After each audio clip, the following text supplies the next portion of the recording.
எப்ப பார்த்தாலும் சத்துருக்கள் கொடுக்கிற டென்ஷன்ல இருந்து விலகி மகிழ்ச்சியா இருக்க வழி வேணுமா? சங்கீதம் 59:16. நானும் உம்முடைய வல்லமையை பாடி காலையிலே உம்முடைய கிருபையை மகிழ்ச்சியோடு புகழுவேன்.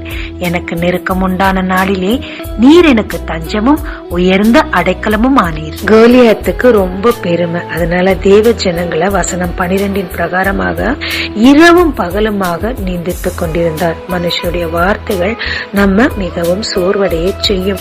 இதிலிருந்து எஸ்கேப்பாக வசனம் 16 சொன்னப்பட்ட பிரகாரமாக தேவனை பாடி துதித்து அவருக்குள் மகிழ்ந்து அவருடைய பலனை பெற்றுக் கொள்ளும் போது அவரே நமக்கு தஞ்சமாக அடைக்கலமாய் மாறி சத்துருக்களை வெட்கப்படுத்தி அவர் கண்களுக்கு முன்பாக உங்களை உயர்த்துவாருங்க. ஜெபிக்கலாமாங்க.